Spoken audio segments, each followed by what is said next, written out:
Si on se reporte il y a 40 ans, à peu près, là, en 1978, au moment où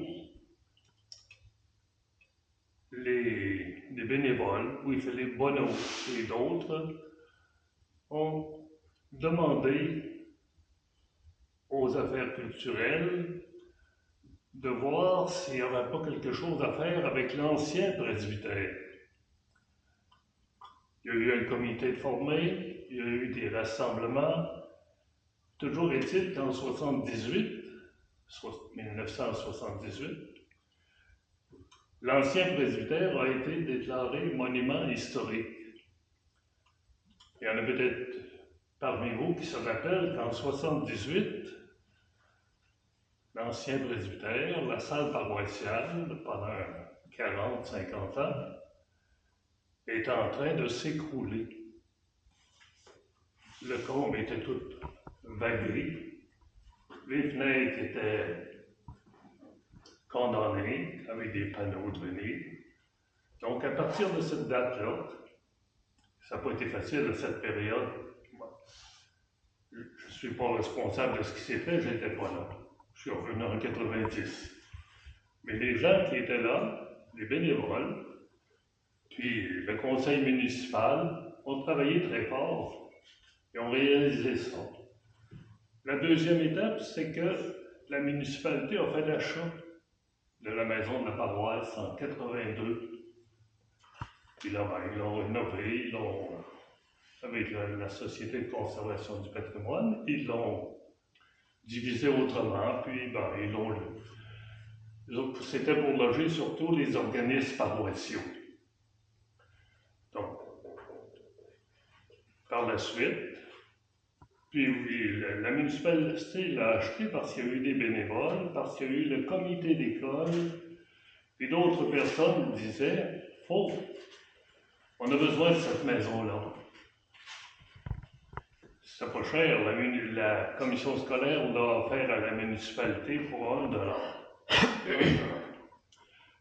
Mais aujourd'hui, la municipalité est propriétaire d'un édifice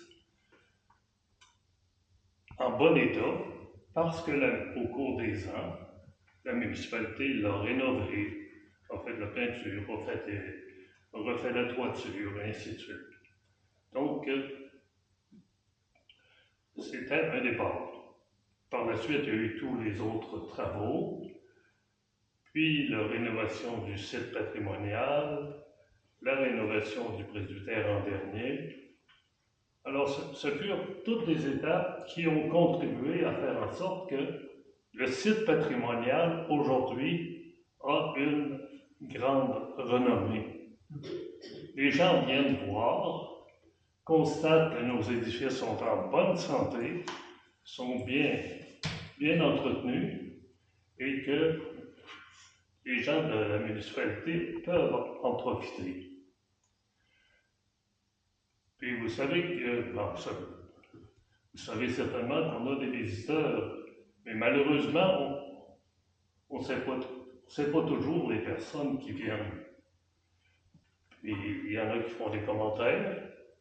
Je ne sais pas si vous avez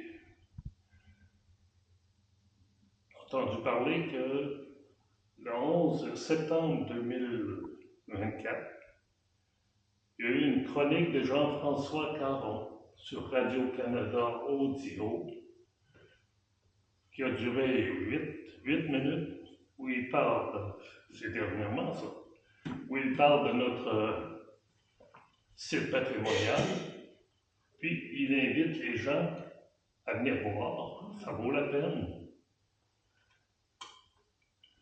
Bon, puis à la suite de cette chronique-là, il y a des gens qui ont fait des commentaires, quelque chose au-dessus de 100 commentaires, de gens les anciens de Saint-François, puis autrement, qui connaissent le site, puis qui sont enthousiastes devant ce que la municipalité a réussi à faire de ce site. Nos édifices sont en bonne santé et c'est formidable.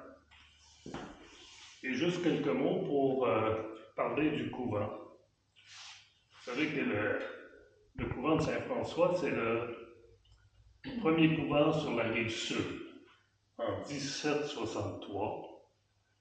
Ben, alors que celui-ci, en 1763. Et en 1763, là, le curé Bédard est allé inviter les religieuses de la congrégation de Notre-Dame à venir ici. Elles ont accepté, puis elles ont commencé à construire en 63. Elles ont reconstruit en 74, puis celui-là, cet édifice-là, a été reconstruit en 1983. 1883. Ça veut dire que en 1763, là, vous avez une école de filles ici. Puis dans toutes les municipalités des alentours, il n'y a même pas d'école.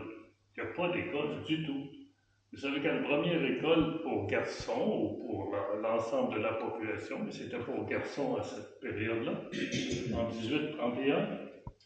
La première école pour garçons, c'était en 1831. C'est absolument abominable.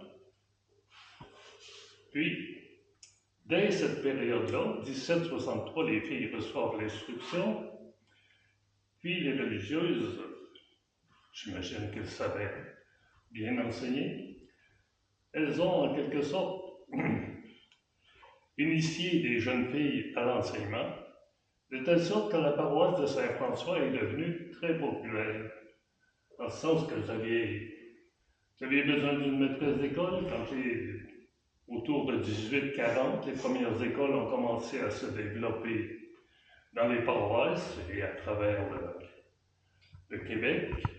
On demandait des institutrices pour telle paroisse. Puis, j'invente pas ça, là. Dans les prônes des curés, autrefois, les prônes des curés, c'était comme la télévision aujourd'hui, c'était comme le téléjournal. À chaque semaine, on donnait des nouvelles de ce qui se passait. Alors, dans les prônes des curés, c'était à chaque année, vous avez des paroisses qui demandent des institutrices. Et ces institutrices sont allées à Saint-Euphémie, Saint-Paul, n'importe où. Il y en a qui sont allés au lac Saint-Jean. Moi, j'ai comme expérience, ma mère a commencé son enseignement à Saint-Philémon. Son père l'avait conduit en voiture à cheval, Saint-Philémon. Donc, elle était partie pour l'année. Elle a fini sa carrière à l'école du village.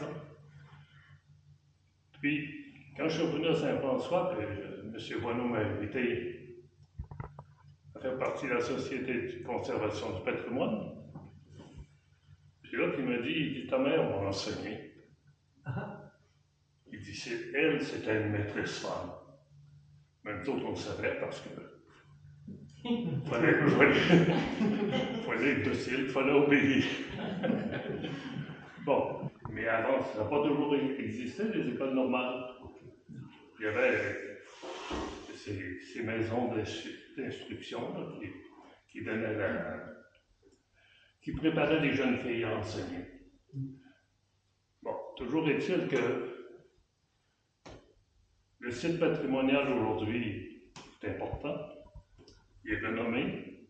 Puis dès 1763, notre paroisse rayonnait autour.